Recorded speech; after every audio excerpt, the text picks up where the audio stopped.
Okay, hello everyone. Thank you for attending the panel. My name is Ariana and I will be moderating today's panel along with Asma and Amanda. We are going to begin today's panel with a brief land acknowledgement. RNAO's work and the work of the interest group takes place on traditional Indigenous territories across Ontario. RNAO's home office is located on the traditional and unceded territory of the Huron-Wendat, Haudenosaunee, and the territory of the Mississaugas of the Credit. This territory was the subject of the Dish with One Spoon Wampum Belt Covenant, which is an agreement between the Iroquois Confederacy and the Ojibwe and allied nations to peacefully share and care for the resources around the Great Lakes. We also acknowledge that Toronto is covered by Treaty 13 under the Toronto Purchase Agreement with the Mississaugas of the Credit. We also recognize that we are located on other traditional lands across Ontario. Today, this land is still the home to many First Nations, Inuit, and Métis people from across Turtle Island, and we are grateful to have the opportunity to live, learn, and work on this territory. You can find more information about the land acknowledgement on RNAO's website. Now we're going to provide the opportunity for each of our wonderful panelists to introduce themselves and share a little bit about their experience. We're going to begin with Rizwana, who is currently enrolled in the PhD program at Toronto Metropolitan University. So Rizwana, you can just go ahead. Thank you for inviting me to be a panelist. Hi everyone, my name is Rizwana Rahman. I'm a first year PhD in urban health student at Toronto Metropolitan University. Before that, I did my master's also at Toronto Metropolitan University, and before that, I also did my bachelor's of science at TMU. So very immersed in the TMU world. I know there's a lot of specific questions, so I won't get into it too much, but just from a clinical background, I worked at the Hospital for Sick Children for about 5 years. And then after that, moved on to a more health policy related job with the Government of Canada. So that's what I'm doing currently as well. Thank you. Great. Thank you, Rizwana. Next, we have Jessica, who is currently in the PhD program at McMaster University. Hi, everyone. Thank you so much for having me. I'm really excited to be here. So I just started my second year of PhD studies in nursing at McMaster University. Previously, I started my master's, but then transferred from my master's directly into my PhD. And I completed my Bachelor of Science at MAC as well. Clinically, I work in the emergency department as an RN at Sunnybrook Health Sciences Center in Toronto. Before that at Sinai, Mount Sinai downtown. And I guess we'll get more into it later on, but excited to be here. Happy to see everyone. And I guess my research is in specifically in digital health, which I'll explain more later. Thank you, Jessica. Next, we have Christina, who's currently enrolled in the Master's of Science in Nursing program, the thesis stream at Toronto Metropolitan University.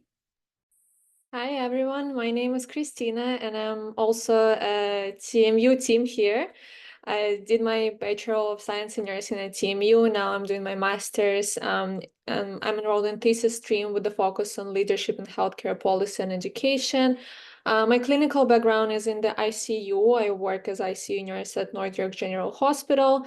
I'm also part of the executive team for NRIC. And yeah, I'm excited to be here. Thank you. Thank you, Christina. And finally, we have Ashwini, who is enrolled in the Master's of Science in Nursing program, the clinical stream at the University of Toronto.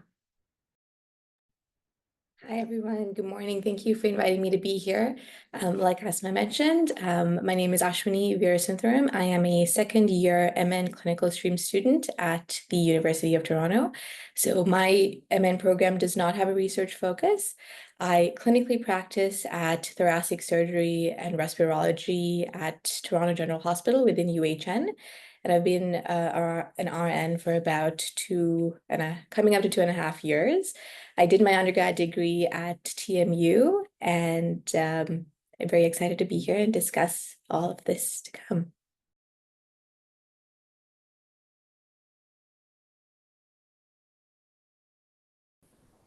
Perfect. Thank you for the introductions. We'll move on and begin with the questions. So the first one we have is, what motivated or inspired you to dive into the field of research or pursue graduate studies? And we'll start with whoever wants to dive in first.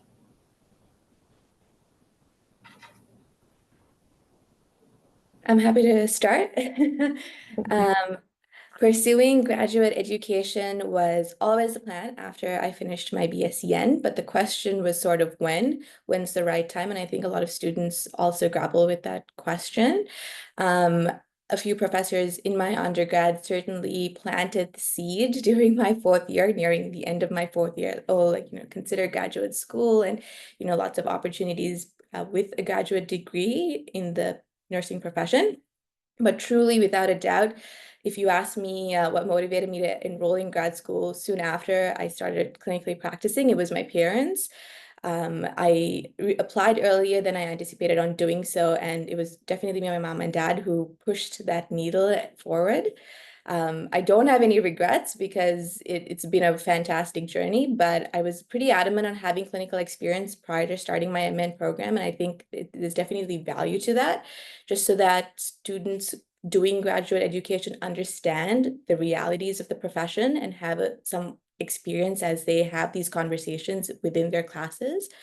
And so I wanted to do an MN degree because I wanted to pursue that line of conversation as well.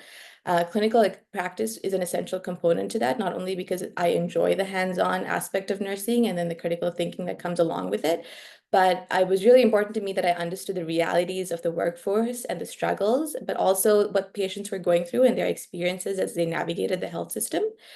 And it didn't take long for me to observe the pitfalls that exist within the current system, but also recognize and celebrate the advancements and the fantastic innovation that's happening. It's really, it's motivating when you have colleagues who want to do better and who want to improve the health system. And however that might be, whether that be spearleading a project on the unit through like a quality improvement initiative, or whether that be, collaborating with a unit educator or someone else to lead a conversation, or whether it be joining unit council and advocating for change. It was inspiring to surround myself with people who wanted to improve health outcomes for the patients we serve. So all to say, there were a plethora of factors, both clinically and personally, that motivated me to apply. And it definitely holds true that a graduate degree challenges your stream of thinking, but also does provide you with a toolkit to advance your career. And certainly, the common line that I feel everyone will address here today is that a grad degree does open doors once you finish and you complete your education. So yeah, it was important to me that I had that clinical experience, but also just to advance the health system, however that may be. I guess I could go next, just because I can sort of echo the whole need for clinical experience and how that kind of shaped how I got into research.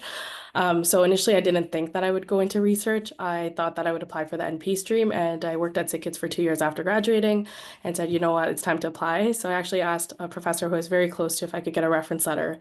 And she's like, great, I'm so glad you're applying to grad school. But she's like, I highly consider you think about the research route. She's like, I can see you as a PhD prepared prof.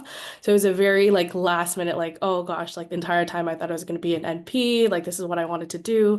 And so when she sent that email, I had a conversation with my mom, and she was really funny. She's like, you complain a lot about different things in the healthcare system. You might as well make it a formal complaint through research. So I was like, you know what, that's not a bad idea. So researching is not complaining. That's not what I'm trying to say, but researching really allows you to change things in the healthcare field. So after having that discussion with my mom and my professor, I knew that if I was to do research, I really wanted to work with said professor. And in terms of my topic, which I'm sure we'll go into in a few questions, but I didn't really, my chosen topic didn't align with any work that she's done, but my methodology, narrative-based research did. So because we had that overlap, I had a conversation with her, and that sort of started, formally my research passion in terms of education. In my undergrad, I was very passionate. I actually really enjoyed my nursing research courses. I loved it, and I actually started a journal club with one of my colleagues. So I always had a passion for research, but I didn't know until the very last minute that this was something that I would want to pursue from an academic stand. So yeah. I can go next then. So I finished my undergraduate degree in 2021. I got my first job in the ICU, and I never thought about doing grad school. I was too stressed about finishing school, getting the first job. Like this wasn't just a priority. And then I got my critical care certificate, and I just became really comfortable in my ICU practice and wanted to do more in my career. And I became involved in like certain leadership positions within the unit, but I still felt like I wanted to do more in my career. So I realized that it might be the best time for me to do additional schooling. But now about the research, I always loved it and I want to know how to do it, but I had zero experience. And I also came from this perspective that I am someone with this specific background, so it just might not be accessible for me. Like you can hear my accent, I'm a first generation immigrant, English is not my first language. So I just thought that this is not a path for me. I also didn't have any connections in the field like many of my peers, and I didn't have a good mentor to guide me at that time. Like I had a tiny bit of research experience in my undergrad, but that was during COVID, and I did some really basic things. So I still, like the whole research field was still just a mystery for me. And only after, what was it, like 2 years of my undergrad, I was able to connect with one of my previous professors, and I expressed my interest in doing research with her. And I think I was really genuine about my interest and about my path and about my lived experiences, which became a ground for our relationships. And basically, that's what guided me into the field of research.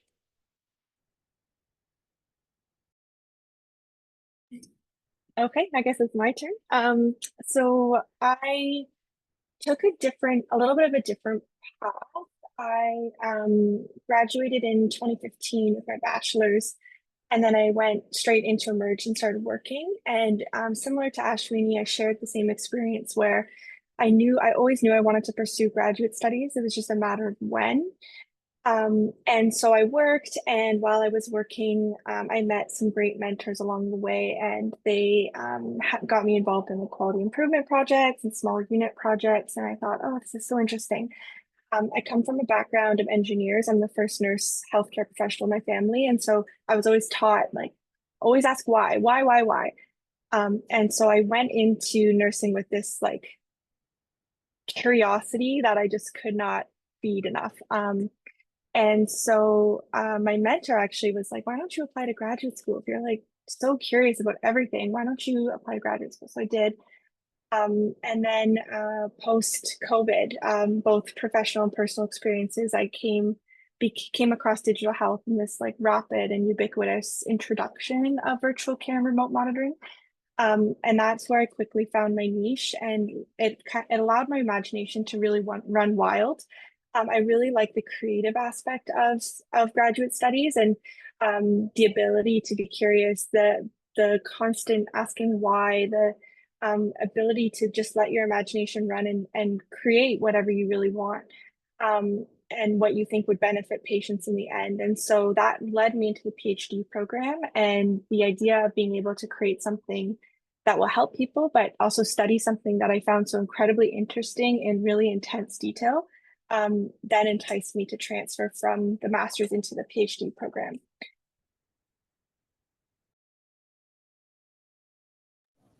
Perfect. Thank you all for those great answers. I personally, I'm a student as well, so in undergraduate, so I just found all your experiences very insightful. So moving on to the next question. How did you decide on your specific program? So I know Ashwani, or sorry. Yeah, someone's Master's of Nursing, clinical stream. Sorry, I can't see my screen. And then some did the thesis route. So Yeah, I think Ashwini was the clinical stream, yeah. and Christina's the thesis. I can start us off. Oh, I see a hand. Does someone have a question? Are we saving questions till the end, or? Yes, we're leaving the questions till the end. So if anyone who has a question could just wait a little bit. Once you get to hear all the answers and all the great information, then we'll leave space for questions. Sounds good. I apologize. Do you hear any background noise? Because it's currently a bit of construction happening. You don't. Fantastic. Okay. So yes, I am the oddball out. I am the only one doing a clinical-based program and not a thesis-based stream. So when applying to grad school, I applied to 3 different programs. One was two were thesis streams and one was not. So the U of T program was the only exception because U of T does not offer a thesis-based program for grad school at the MN level. And so I should also preface this conversation by saying I am also passionate about global health. And so one program was the MN thesis stream, the other at U of T was MN clinical, and then I applied to a separate university for a master's in global health.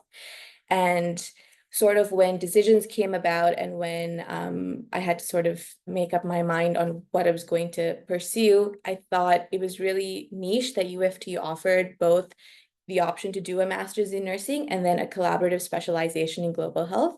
I like to think a collab specialization is a fancy word for a minor, but it just essentially gives me the opportunity to not only focus my passion in nursing and through nursing in a grad school environment and take those classes, but also understand more about global health, understand what does that exactly mean, and sort of figure out, do I see a role for myself as a master's prepared nurse with that global health experience in the future? I'm also very passionate about global health because of my lived experiences. So I think to me it was very valuable that I could combine both and then sort of create this potential, after graduation, I'll have a unique perspective to speak to because not only have I now got my master's in nursing, but then also have done this collaborative specialization in global health. But I think another reason I didn't pursue a thesis-based stream was my interest in clinical nursing. I think I have mentioned this. To me, nursing has, potential for both research, clinical, and so much more. But the clinical aspect is sort of what really drew me to the profession. So if there was an opportunity for me to hone in on that and then advance the clinical stream and advance the clinical aspect of the profession or improve it, however that may be, and then also take in my knowledge from whatever other areas that I've pursued through my MN program, I felt that was the best sort of approach for me at the time. No regrets yet. It's been great. It's certainly been a roller coaster of a ride, but it's been great. The program at U of T offers you the clinical stream program at U of T has offered me the opportunity to understand program planning and evaluation, understand what exactly a master's prepared nurse can contribute to the healthcare system, because, oftentimes people may think that, and I certainly had this notion that, a registered nurse with 10 years of experience certainly has a lot more to contribute than perhaps a 1-year prepared master's nurse. But then what exactly is that difference upon graduation and upon, you choosing to pursue a role in the future in a leadership position with a master's degree in the healthcare system. And U of T has also been great because they offer this collaborative specialization in global health. And I've had the opportunity to listen in to lectures and have guest speakers come in from a host of different countries and with different backgrounds, whether it be clinically driven or research driven, and then talk about, the current state of the healthcare system in a global lens and where the challenges lie, where are the areas for improvement, and where do they see, the need for clinicians to be involved in that conversation has certainly been interesting. And so that's my perspective on it.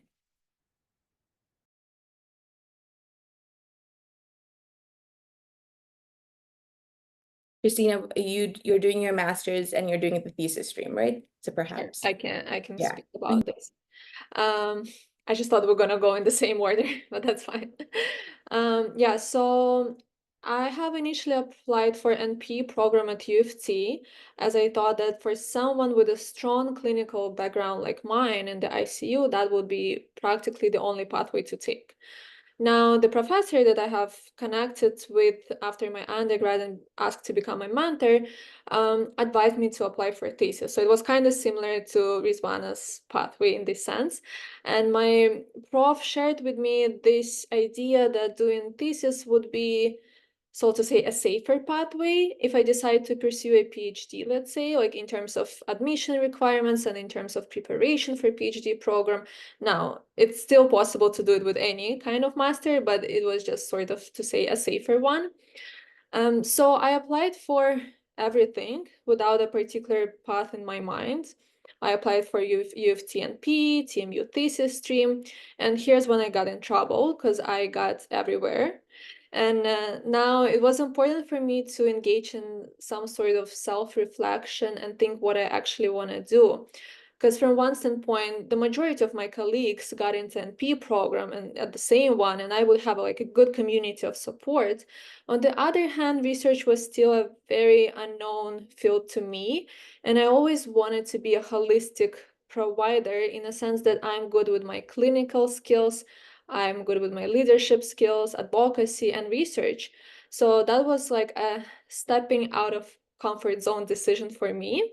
And I never doubted this decision. I can still become an P if I want. I can pursue PhD. I honestly feel like there are so many opportunities for the future, and that's what's important to me. And I learned skills right now that I thought that I would never get to learn. So I'm really satisfied with my choice in the end. I guess I could go next because Christina went to TMU, so just doing the whole master's to PhD journey. So I graduated from the master's program last June, and it was just I get bored very easily. It's a problem that I have. So I knew I was going to take a year and look into different PhD programs. And I was like, oh, like it's like just so much time that I would be wasting. That was my train of thought.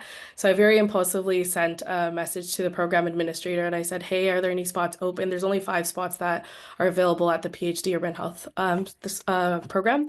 And she said, we're sending out admission offer letters this week. So if you want to apply, like you have to apply right now. And so this was like April. And so within 1 week, I had to get my references, send everything in. So it was very, very impulsive. So at the same time, I would encourage you, like Ashwini, she did her undergrad at TMU and then went off to U of T. A lot of advice that I got was you really want to branch out to different schools. So because every school has such rich educators who are doing research in so many different things. So you really want to expand your network. But for me, because I was so fixated on my startup at the same time, I needed something that was sort of comfortable, like I could just do both at the same time. So that's the reason why I chose TMU. First of all, it was last minute, but second of all, it was just that comfort piece. So if I was to give any advice, I would say try to, get those networks big because it really matters, especially when you're trying to collaborate when it comes to research. So yeah, I applied very last minute and I got in like 2 months later. So it was a very odd route that I kind of took. So this is just to say that if you are interested in something and the deadline has passed, sometimes they're not really hard deadlines. So make sure that you send those emails, have those conversations, things of that nature. And then in terms of my topic, my external examiner for my master's was aligned a lot more personally. So because my methodology and the way that I was conducting research aligned with my first supervisor, I wanted to see if I could find a supervisor who would align with the topic that I chose for my second time. And it's been great. So both approaches are phenomenal. So I would say there's a lot to think about when you are choosing a PhD or master's program. But like Christina said, there's a lot of self-reflection involved as well. So take some time to engage in that. So I guess my experience was a little bit more linear. I did my bachelor's at Mac. While I was at Mac, I always knew that I wanted to pursue PhD studies in the future. I just didn't know when. While I was at Mac, I built some connections, and one professor in particular, I had a really strong relationship with. She really mentored me in my final year of my undergrad, and then we kind of kept in touch and mentored me as I graduated and entered the nursing workforce. So then when I applied, I knew I wanted to go into research. So I put all my eggs in one basket and I applied to McMaster and the University of Toronto, but only the thesis streams. And so I was accepted into the University of Toronto and Mac. But I chose Mac for 2 reasons. Personally, it's just closer to where I live. And then second, it was because of my mentorship and my connections that I had already built there. I just felt more comfortable. So I guess I lived in the comfort, but I do definitely agree with Rizwana in terms of expanding your connections, and especially in research, you want to get to know as many people as possible. It's all about your networking. So, and then I guess to move forward in terms of my topic, Like I said earlier, I drew on both my personal and my professional experiences that led me into the digital health space. And then within that space, it allowed for me to explore numerous possibilities and use my imagination to innovate and create a new way of providing healthcare. And then my supervisor was introduced to him from my previous professor, who ended up being my mentor. She introduced me to him, and he's awesome. I couldn't be more grateful that that worked out for me. Perfect. Thank you so much for sharing your journeys and how they all differ. So that's great. And then I know a few of you touched on it, but for those in the thesis stream, again, you alluded to it briefly, but how did you pick your specific research topic, and any difficulties or barriers finding a supervisor? I guess I can go first. So in terms of my topic, as I mentioned, I have a startup. It's basically a caregiving app. And so with my startup, it's nice because there's a lot of, with research, there's some delays, like you have REB and then you have to do the research, and then the application part of it, you don't really get to until a long while after. And I'm just like, I'm a very pragmatic person. So I was just like creating this app, and I found that through this app, there was literally no research I could rely on. So I realized, okay, like there's a gap in knowledge. How am I going to address that? And so that's why I chose a topic that sort of ties into my startup, which is exploring the duality of caregiving among second-generation immigrants, because we're going into an aging crisis, and there will be a huge group of immigrants that will be taking care of their children and parents at the same time, which is very overwhelming. So yeah, that's essentially how I landed on my topic. And then in terms of my supervisor, there's basically a faith and cultural alignment there, because that is something that we're going to be looking at, intersectionality and how that sort of, impacts care decisions, things of that nature. And so my personal identity sort of led me to choose her, as I mentioned earlier. And it's nice because her methodology, she specializes in photo voice, which very much aligns with the methodology that I ended up picking. So it worked out in the end, but ultimately it came down to more of a personal problem that I was seeing, and a gap in knowledge, and my desire to sort of ensure that this gap is filled through my research. So for me, well, in terms of finding supervisor, my supervisor is the same person who advised me to proceed with thesis. Initially, she was my undergraduate professor, but we have never connected when I was still in school. And when I emailed her in December to get some research, I used LinkedIn, so it wasn't that scary to get a rejection over LinkedIn than do that in person. So that's a little trick. But we connected because I had a lot of personal experience in her area of research, and then she assisted me with finding co-supervisor. And this is important for members of your committee to have good working relationships as well, right? In terms of picking my thesis topic, I decided to go with the topic which is personal to me. So my thesis explores mental health services accessibility among recent Ukrainian refugees to Canada. And, I'm obviously a first-generation immigrant from Ukraine, and I might be getting vulnerable here, but like I haven't been there since the war escalated, and I still have a lot of family, and my family house was bombed this November. So, it takes an incredibly heavy mental toll. And I just wanted to choose a topic that is authentic to me. And because think about it, like you have to write 80 to 100 pages of research. And if you don't genuinely care about what you're writing, then you're going to hate your next 2 years of thesis. So that was my logic in choosing that thesis topic.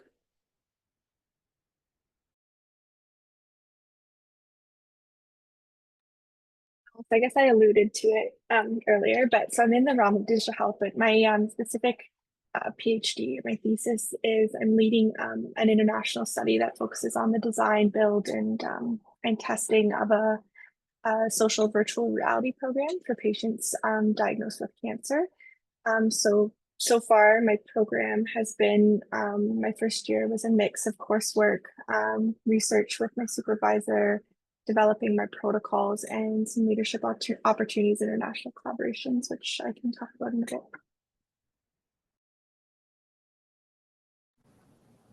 Thank you very much.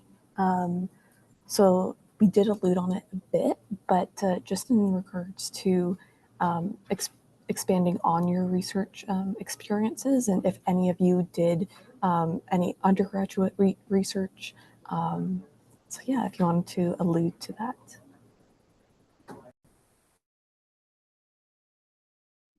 I can perhaps start. Oh, Jess, do you want to go ahead? Oh, it's okay. Go ahead. Go ahead.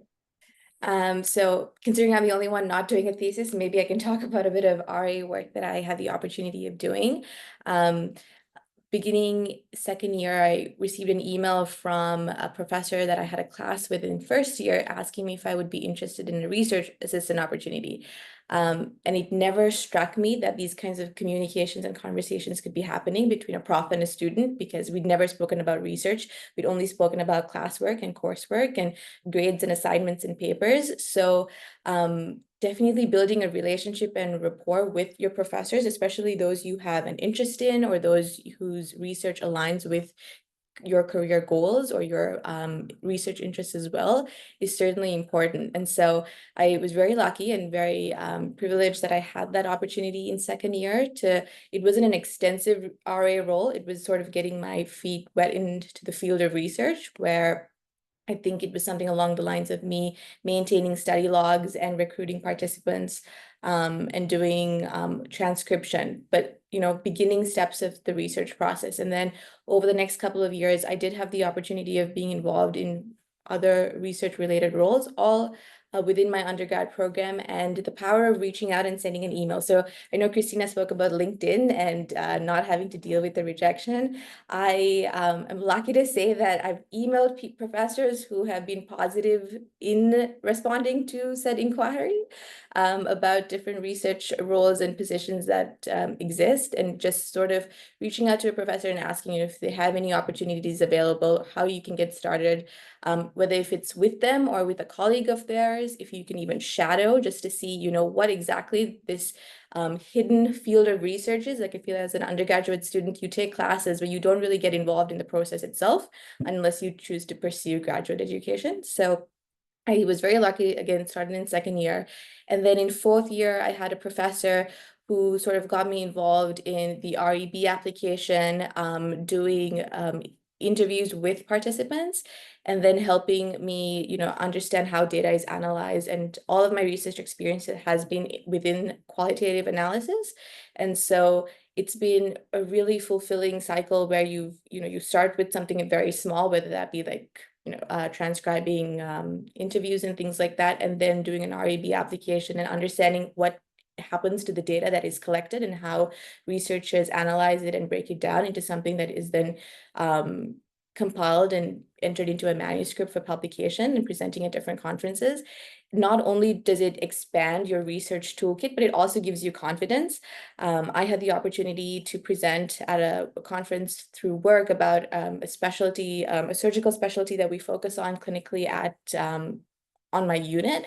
And I think the research aspect and having done a few of these, like preparing papers for like publication, or just having these conversations with different professors and PIs, gave me the confidence to stand in front of a room and talk about a topic that, although I witness and see on a daily basis, is not something. I'm not a medical doctor, so I don't have, the surgical narrative to share, but it certainly was very empowering to have the confidence to use the knowledge and use the sense of understanding that I had gained during my clinical years. But again, sort of tying back to research experience, reaching out to professors is great, whether you choose to email like myself or use LinkedIn. Finding mentors who can guide you, whether it's to pursue research and then transfer that into a master's program, or otherwise help them with some of their own work, is just a great way to get involved and see whether research is something you're interested in. Because you can talk about research all you like, but if you're not involved in it and if you don't really know if that's something you want to pursue, and graduate school, like Christina said, 2 years and working on a thesis that you have no passion for can be brutal. So if you have the opportunity to get involved early, I'd certainly recommend it, just to see if that's something you're aligned with. Sorry, you were gonna go, Jessica. My apologies. You could go first. Oh, it's okay. Sorry, I thought I would mix it up in terms of our order and jump in. Um, like I said, so when I was in my undergrad, in my fourth year, I did have some research experience. I presented at the Nurse Leadership Network conference with my professor I mentioned earlier. And then I just led some quality improvement projects as a bedside nurse or as a staff nurse. And then when I went into my master's, I worked as an RA and led a CIHR funded project grant last year. And I think that was like my first introduction into that whole process and what that looks like. And it was really interesting and a huge learning curve, but well worth it. And then, so now in my PhD studies, I had the opportunity to travel with my supervisor to Hong Kong this past August to participate in an international partner for another project that he's working on. And then I also went to Belgium and England this past September to collaborate with a professor there and university there to co-design some of my intervention. And so I think a lot of doors can open for you in graduate studies, and never really know the possibilities that might come to you. And I think for me, like I would have never imagined I would be able to do those things, those really cool things. So yeah.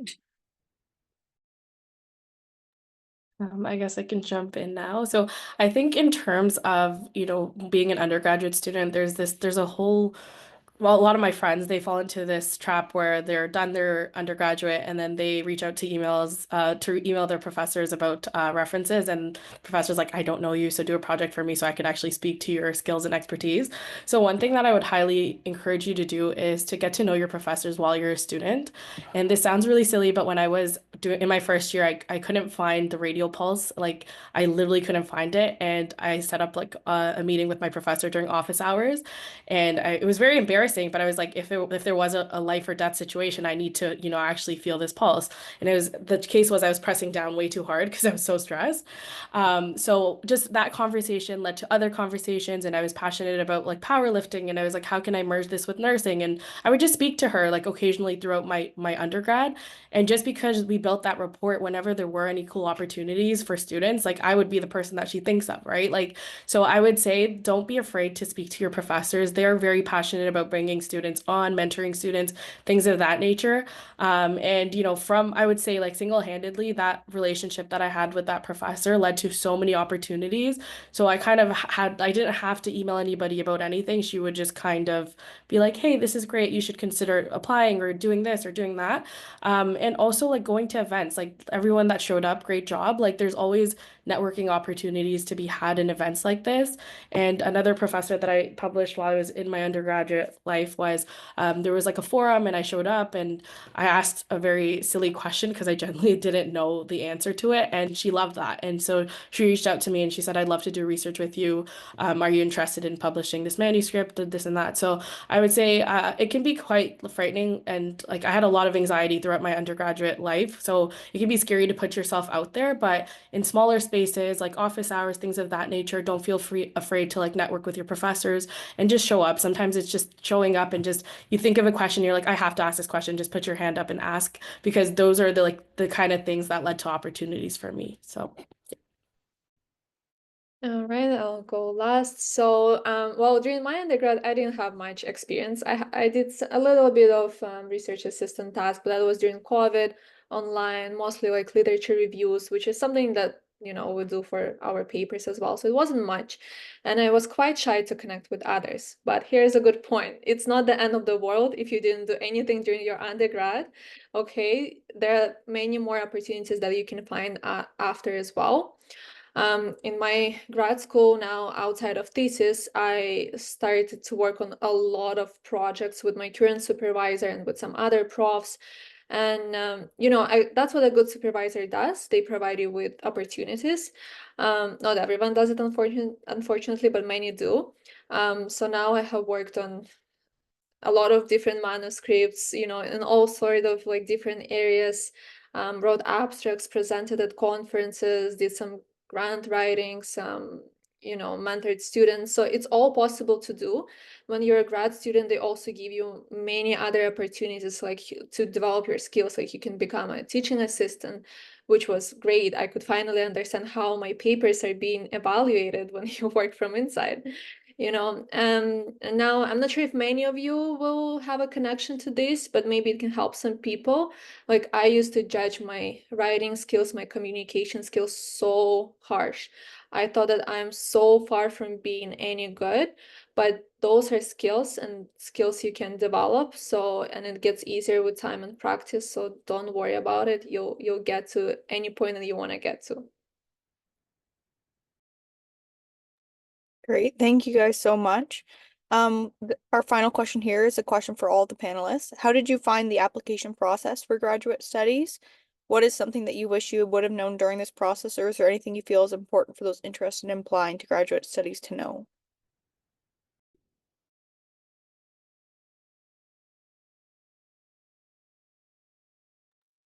I can, oh, Jessica, do you want to go? Okay. Okay. Yeah, maybe just a few points that I would add there. If you want to pursue thesis, they say that you should find your supervisor early, but do not be discouraged if you don't find one. I know some people who just applied for thesis stream at TMU and they still got in without a supervisor. Like, TMU will help you. You just need to like specify why you couldn't find one or who did you reach out. So it's all possible. I think that in the beginning, Rizvana said that even it's not a strict deadline, it's all possible. Just talk to people, just check, it's never bad to just check things. And then another thing that I've learned later, it's about finances. So there are a lot of scholarships. Like, my education is completely paid by like a 40K scholarship that I have received only because I'm doing a research in the area that's of interest to the funding office.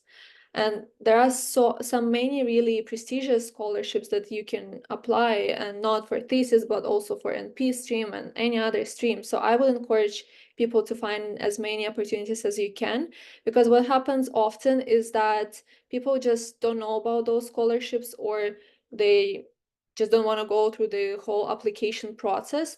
But those money are already issued, so whoever applies, even with kind of weak application, will still get them. So you might as well just try it, and it can really help you to finance your studies if this is a thing that you're really worried about. Oh, sorry, Jessica, you could go. Okay, go ahead. I'm the last. It's okay. So I think my biggest tip is for like those who are looking to go down the thesis stream. Look at the literature of the topic that you're trying to explore or would like to explore, because you're going to be stuck with that topic for 2 to 3 years. If you're doing your PhD longer. I found that, like, just thinking of one of my really good friends, she chose a topic more so based on what her supervisor told her to pick, and I chose something that was more personal, right? So eventually she got a little bit burnt out from reading those articles, versus for myself, for my master's, I was very passionate about the topic. I could read like hours and hours of literature based on the topic that I chose, and I could also write on the topic because I was so passionate about it. So I think, when you're thinking about your professional development, you always go back to your clinical self. Think beyond that. Think about your personal experiences. How does that intersect with health? What change can your personal experiences make in the healthcare setting, and perhaps make decisions based off of that. So that's what I did for my PhD too. And again, there was not a lot of literature, but the literature that did exist was very much like there was one book based on similar to my topic, and I felt like I could just read all of it in one sitting, right? So I would just say, like, try to pick something that you're very, very passionate about, because it is a long journey, and you want to make sure that, the passion doesn't die down.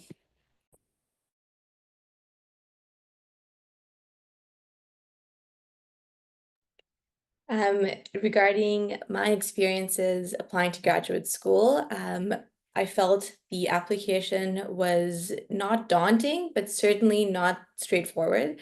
It required a bit more time and thought, which was fantastic in the sense that you have an opportunity to self-reflect on your goals and where you want your career to go and where you envision the nursing, the master's to take you.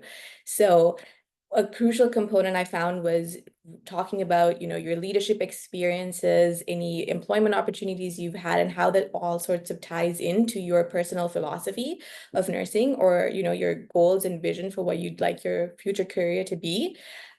Again, I was pretty involved in my undergraduate degree. I had the opportunity to work with faculty, but also work in student leadership roles, and then connect with professors and different faculty members. So when I reached out for a reference, they were happy to help. So again, taking that step to be involved in your program, however that may be, whether it be volunteering for an event, signing up to be, you know, a representative for a club, or joining being a faculty liaison, or sorry, a student liaison for a different committee, all can speak really well to your leadership skills. And then when it came to the application process, I think I took a couple of, I attempted it a few times where I sat down and jotted down some ideas and different thoughts. And then I believe it was end of December or early Jan. So the deadlines are around, they vary, but typically it's between I think early, like the first line of deadlines are in January, and then April for the second round. But sitting down, jotting down some ideas, working your way through it slowly. For me personally, I was working full time, and I continue to work full time. So I didn't exactly carve out weeks and chunks of my time to work on my application. So sat down, jotted down a few ideas. And then once I was done with my application, I did ask a few of my mentors to go over it if they had time. Again, all about connecting with people during your undergrad program to help review your applications. And that was very useful and helpful for me. Another thing about my master's application, I think I also tied in my passion for global health and tied in other experiences that I've had, whether it be volunteering or being involved on different research committees. And I also applied for an NRIG award during my undergrad degree. Didn't think I'd get it, but I was very lucky. And I think Michelle also put it in the chat. NRIG does offer scholarships and opportunities for members. And all you have to do is apply. So you don't know if you don't know if you get it or not unless you try. And I think that's a huge motto for me, because a lot of my friends and colleagues don't apply for things because you know, either they think they're not good enough or fear of rejection. But truly, you wouldn't know if you'd be successful or not unless you put yourself out there. And it can be scary, but each opportunity gives you a stepping stone to try again. So definitely take advantage of the scholarships, the awards, the resources that exist. You can even reach out to NRIG and ask us if there are opportunities for students to be involved in to varying degrees. But that was sort of my experience with my grad school application, sort of taking the time to figure out what my future goals are, writing them down, and then planning that accordingly to fit the application questions. So my application process for graduate studies was fun, but also really so exciting, but also very time consuming. I only applied, like I said, to MAC and the University of Toronto, and so I can only speak to those two application processes. But I found it exciting because it was this new chapter that I was creating, but also time consuming and a little bit overwhelming at times. So I would highly suggest planning ahead and giving yourself lots of time because for me, there was a large written component. So planning that out, and I'd been practicing for almost 5 or 6 years at that point and out of school. So for me, going back in was difficult. It was like riding a bike. You have to, you know, get back into it a little bit. So I would also highly suggest reaching out to your academic references in advance. Give them lots of time to review your application. Remember who you are, even that was a scenario from myself. And then while you're still in your undergraduate education, just keep your connections. So for me, I just stayed in contact with this one professor, and she really kind of held my hand and guided me into graduate studies, introduced me to an supervisor, and did a lot of amazing things for me. So try and keep in touch with them. And spending time, I think my last final point is spending time researching the programs that you're interested in and the school. So for me, MAC and University of Toronto were both very heavy in research, and that was what I was aiming for. Just MAC aligned more with my values, and so that's why I went there in my professional and personal life as well. So just make sure that you're spending a lot of time there. You're gonna need to be well aligned with the university's values and their goals and their specializations within their programs. Thank you all for the amazing answers. There's a lot of insights gained today for me as well. That's all the questions we have for today. Thank you to the panelists for participating in the webinar and sharing your insights and experience. So if the attendees have any questions right now for the panelists, now would be a great time to just raise your hand. Or you can even put it in the chat if you have any questions. And I think we'll wait till, I guess, 12 for any questions. And if not, that is all we have for today. And thank you everyone for attending today's webinar.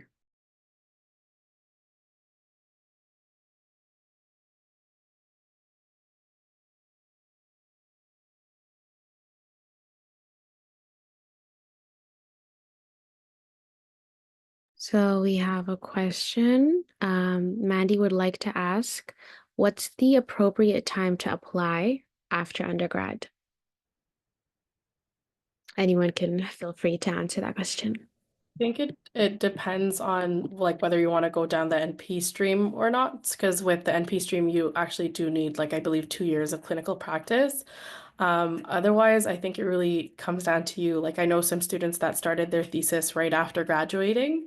It worked out well for them, and they went to do their PhD because they knew that they wanted to go into academia, so it didn't make sense for them to sort of dabble in the world of clinical nursing.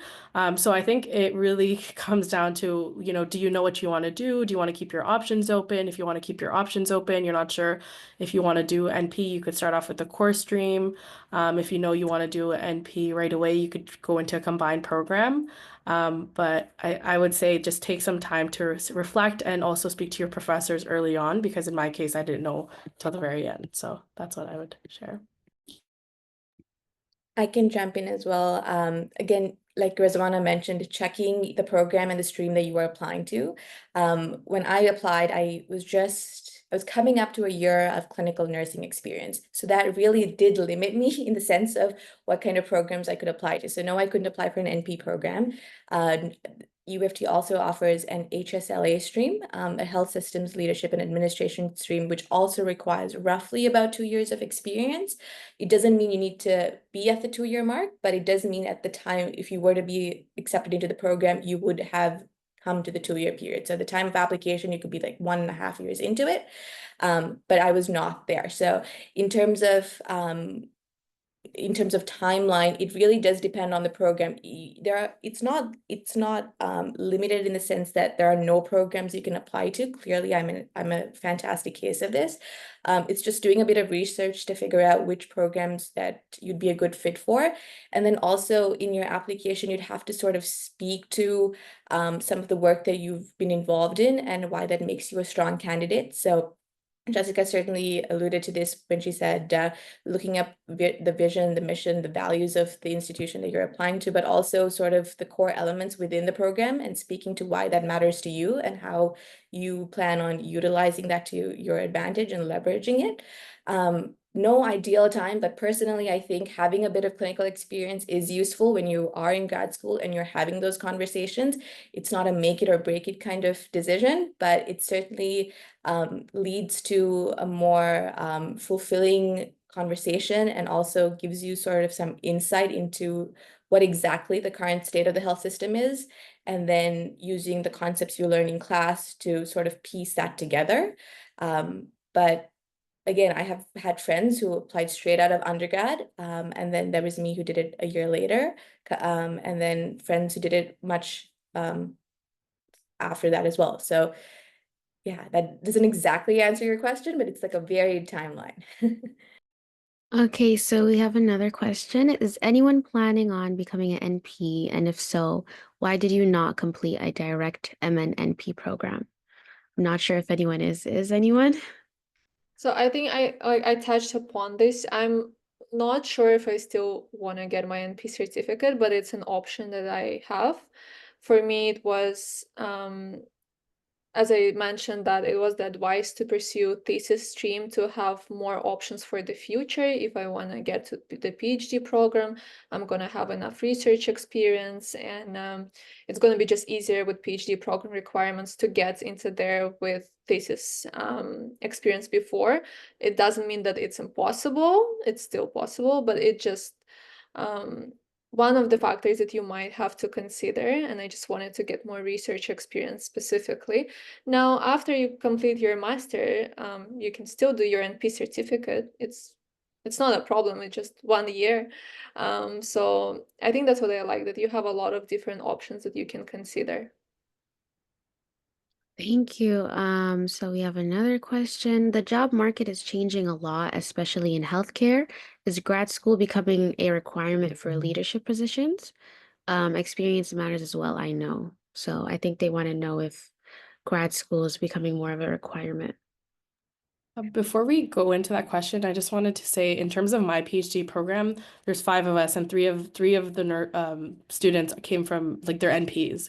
So although there might be an advantage in having a thesis, it's also important to keep in mind there's a lot of programs out there that may not have that specific requirement. So if you do choose to do your NP route, it can also lead to getting a PhD eventually.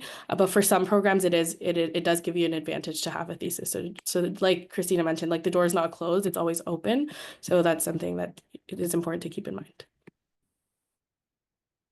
I will add too, I was just thinking, I have a similar experience. There are other PhD students at Mac right now that I know of that are NPs that are pursuing their PhD. And so I just think if you choose the NP program, you choose thesis, you choose a clinical based program, it just has to align with your end goal. And so what are your long-term goals, establishing those, and then moving forward into whatever program aligns best with your goals. I don't think any door is ever closed. And like Christina said, you can always, pursue other things. There's no direct linear admission into, PhD or into a certain program. I think there's obviously admission requirements, but I think it just has to align with your end goals at the end of the day.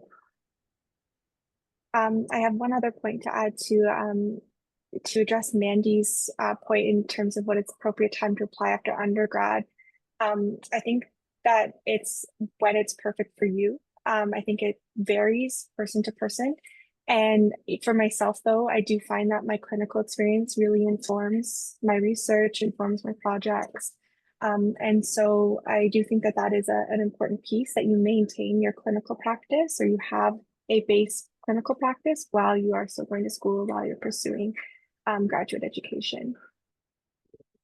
Can I answer Mandy's second question, if that's okay with everyone? Yeah, go ahead. So I know the job market is changing, it's always variable, and there are some opportunities that will be more internal. Like I know the hospital that I worked at previously, it didn't really matter as much if you had a graduate degree or anything. It's more so like on the floor, how are you? Do you take leadership? Do you take initiative? Are you on the RN council? Things of that nature. So it's really variable.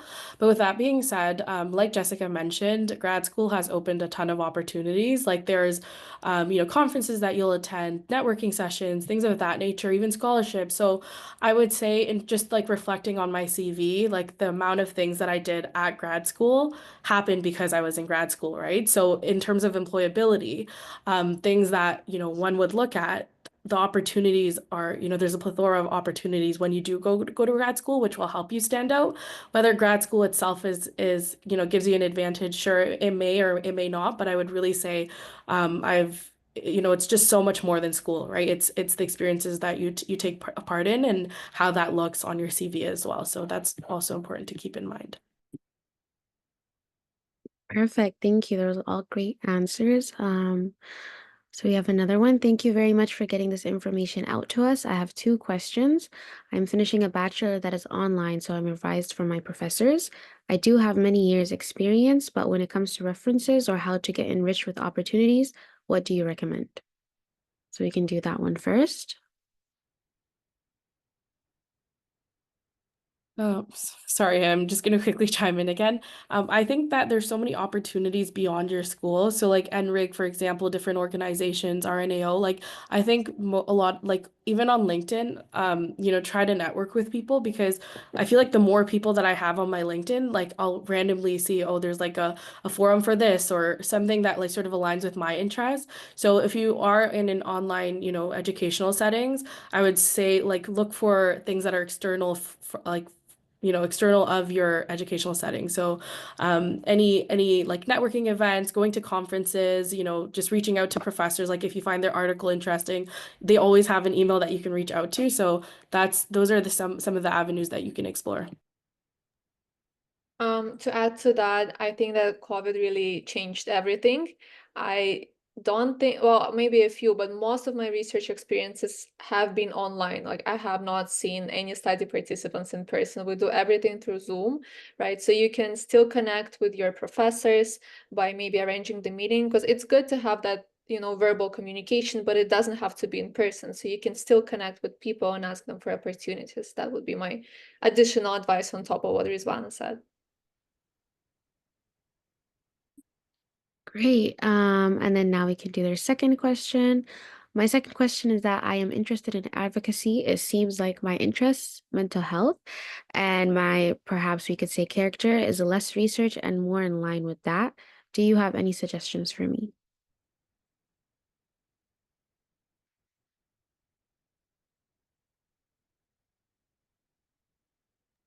Can I chime in again? Is that okay?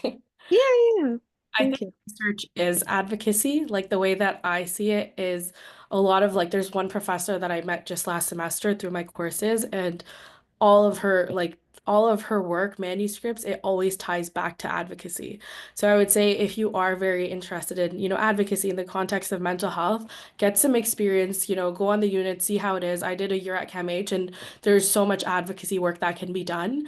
And then, in terms of, getting funding from the government, like it all comes down to, are you going to do research on it to see if your intervention is effective or not, right? So I would say don't look at it as like two mutually exclusive entities. They align a lot. And if you find that you love like, hands-on advocacy and you just want to stay in more so a clinical setting, that you can do that.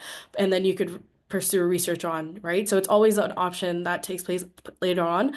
But even in terms of when I worked at Sick Kids, like there's a lot that I learned and it was always it came down to like I could always research it and make this process better for people that are in vulnerable situations. So I would highly advise you to sort of try to see how you can make those two worlds overlap if you can.